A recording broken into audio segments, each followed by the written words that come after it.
Today I want to explain to you how to make perfect long-form case study videos where you basically interview your students who already have success and have almost like a podcast with them together, which are literally the most high-converting videos you can ever post on your channel ever. So step one is don't overcomplicate it. What I'm doing till this day is literally Zoom calls. I don't really care about camera quality, microphone quality, none of that. I want to make it super natural, and these dirty testimonials actually work super well with that. So how do you actually utilize these videos? Number one is in between the setting calls and the skills calls, you must send them a playlist with all the case studies together so the people watch these case studies before your sales calls. And this is something which is going to skyrocket your closing rates to up to 80%. This is what happened to us. But literally because everybody who enters the sales call already saw so many long form testimonials that you just want to buy. So now I'm going to show you a couple of good examples for really good hooks, how you can start it. And then I'm going to basically give you a list of all the questions which you can ask your students to make a really interesting conversation out of it, which is basically going to promote your program for you. First,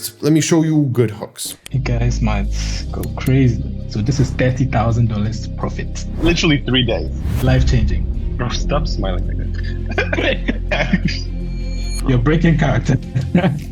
If somebody has literally watched all your case studies and still saying this is fake, you're stuck in the matrix, my friend. I'm sorry. So there you go. How you start the case study off is ideally with a compilation of the top moments. If you guys were joking around or he's talking about really high numbers, put that all into the beginning so people just get hooked and want to watch. The second way how to do it is asking really relevant questions and then bleeping out the answer. I'm going to give you one more example for a good hook, and then I'm going to get to the questions. Got like 1.2 million views in like 24 hours. And it was just like, cha-ching, cha-ching, cha-ching, cha-ching, cha-ching, cha-ching. And I was like, whoa. It's 100% profit. There's literally no cost. Yeah, it's literally no cogs. Okay. So here, basically, the statement of 100% profit is just insane. And this is something which hooks people because in dropshipping, nobody has 100% profit margins, and he's doing like a very specific thing, which actually gets him there. So how you should generally structure this is the first couple of questions should be about life beginnings. So what did you do before this? So what job did you have? How did you find dropshipping? How did you find me? Things like that. After you talked about that, the next type of questions is going to be success with us. Walk me through the numbers, or why did you join? Are questions which are basically there to qualify you, because obviously with a number question they're just going to share your screen. If you're doing a fitness coaching, obviously they're not going to be sharing screen, but they're going to be talking about how much weight they actually lost with you. This is generally a very important thing to do, where you have to show people who are watching that people struggled and then they came to you and then they succeeded. You need to showcase the struggle with a couple of specific questions, which we're going to get into later. That's basically the point of the whole thing. After that, we're going to talk about the journey with us. So what were your biggest challenges? We want them to make it look difficult, not easy. We don't want to sell get rich quick stuff. We want them to show crazy numbers, but also tell how difficult the journey was, because that's what makes it believable. If somebody just tells you I made $100,000 and it was the easiest thing ever, it's not going to feel relatable. Most people tried it and it didn't work, and they're going to be like, yeah, this guy's lying.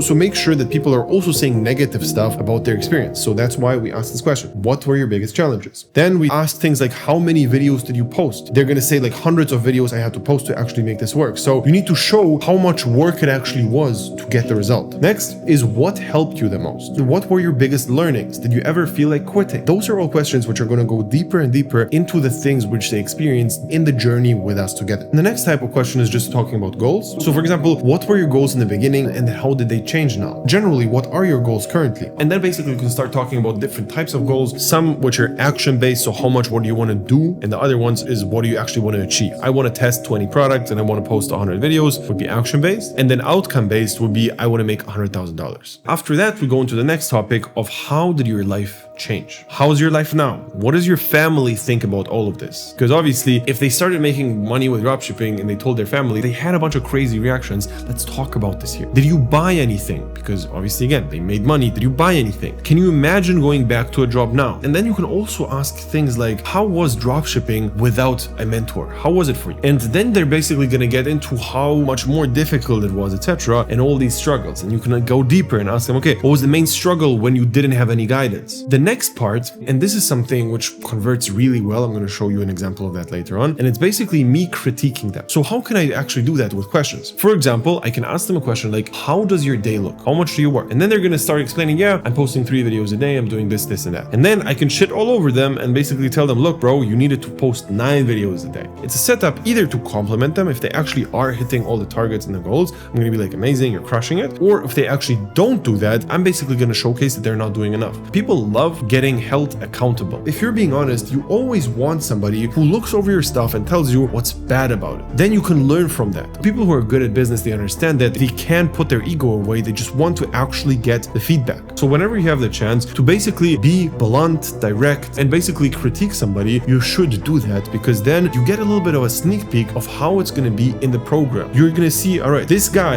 is serious. He's not going to let it slide if I don't post enough. You need to make sure that they understand that you're strict and this is exactly what they want, because they all understand they don't want a friend, they want a coach. The next thing you can do is ask your student for audience recommendations. So for example, what's the main advice you would give a beginner? And then basically they talk about the things they learned, and they almost become a little bit of the coach here in this moment where they give the audience advice. In a lot of the cases, they're literally going to say, just get a mentor. That was the biggest change. And this is something which is going to happen often. And this is also great because it's very salesy, and because it doesn't come from you, it's totally fine. And then the last question you ask, and this is something you should end the interview with, is how would you describe the program structure to someone who isn't in? So they're going to start explaining how the experience with us was, how the program is structured, how everything is done. And again, the audience gets a sneak peek from a real life student. So now let me give you a couple of tips to make these interviews really, really good. Number one is personalize the questions. If you know something about the person which is super interesting, you should bring that up and you should make them bring it up. Make sure that you have the general structure, but take like 10 minutes to think about how their experience actually was and what was special about it. Let them bring up interesting stories or things which happened which were just generally interesting to talk about. Next is tell them to prepare a few questions for you. So tell them before the interview itself, make sure you ask me 2 or 3 questions, just write something down and ask me later on. And then you can implement a segment where you just ask them, hey, do you have any questions to me? And this is a great moment to start coaching them. And again, what happens is people get a sneak peek how it is to be coached by you. So that's also really good. The next thing I want to talk about is really important, and it's that case studies which have crazy high numbers are not converting as well for beginners as small numbers. So for example, I had this video where a guy literally made $6 million in a few years. $6 million in less than 3 years. And this is an interview which is just so advanced that a beginner is gonna probably think it's either fake or it's not gonna be so relatable. However, if you interview a beginner who just made their first 10 or 20K, started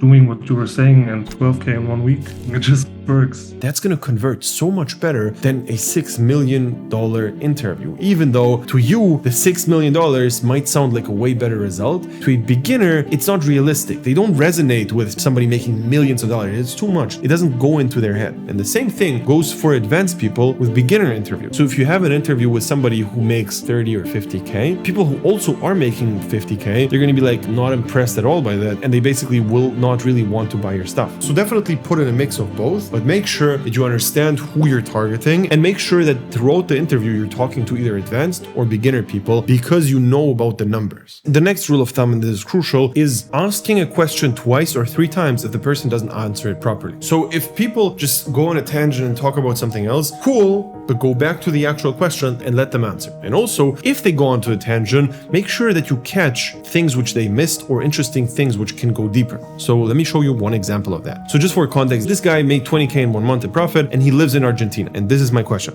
How much is 20K in a month in pure profit in Argentina? I don't even know. Let's say I had a degree and a good job.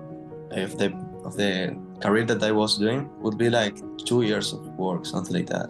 2 years of work to make 20K? Something like that, yeah. Right now, yes, because the shit, but yeah. Okay, that's crazy. So, what's the average salary over there? It should be around 500 and 800, something like that. Dollars. Yes. $500. Okay. So this is an example of me asking the same question a couple of times just to put the numbers into comparison and make sure that people actually understand. And obviously the follow-up question is not scripted. I just wanted to make sure that people understand how much that actually is on the spot. So whenever you have the chance to pick up on someone's point, make sure you ask a couple questions more. The next thing I want to talk about is the type of person you talk to is going to resonate with a similar type. So for example, if you only talk to 40-year-old guys, there's going to be more 40-year-old guys watching than if you only have case studies with 16-year-old guys. Same thing goes for women. Like if you have a case study with a girl, it's going to resonate much more with girls. Literally, if somebody has like a big beard, they're going to talk to people with a big beard. Make sure you understand that you put the case studies out there which you also want to attract. So if your dream client is 50 years old, make sure that most of the case studies are 50-year-old guys. So if you actually get people to consume your case studies like a podcast, you're going to start noticing how many just convert. It doesn't matter if you're doing cold ads, cold calls, whatever it is, if they're going to be able to come back to your YouTube channel and then see case studies like these, you're going to see incredible amounts of people who are going to be just so much easier to close. This is exactly what turns viewers into fans, into buyers. And you need to make sure that you implement this the right way. So the strategy we're running is very simple. You have a YouTube channel, you post a bunch of really good content, and every third or fourth video, there's a case study. And the point is, with normal content like this, I want to get people onto the channel, and then the case studies do the selling for me. So the best way to utilize this is discovery ads, because our top performing videos are not organic winners. It's literally us paying YouTube to get recommended next to videos in the niche. So I pay for eyeballs who are basically gonna convert into subscribers, and then a couple of weeks down the line after they become fans, they sign up for a call and buy. This strategy is very simple, and it gives me a ROAS of anywhere between 20 and 50. It's insane because I'm spending literally anywhere between 10 and 20K per month on the YouTube channel, and it's making me around 500K cash collected per month, and that's resulting into 400K profit a month. However, on this channel here, I'm actually offering the service of me helping you with the same strategy as well. So how this works is I'm going to look over every single video you post. I'm going to look over every script you do, the video ideas, the thumbnails, the editing, everything, and we make sure that everything is on point. So you have a really good personal brand, and then we start running these discovery ads for you and basically have a bunch of retargeting ads as well, which is going to be either all done for you or done with you, or we help you with it. So from all the strategies I saw ever in my whole life, I didn't see anything better. So if you're interested, click the link below and I will talk to you soon.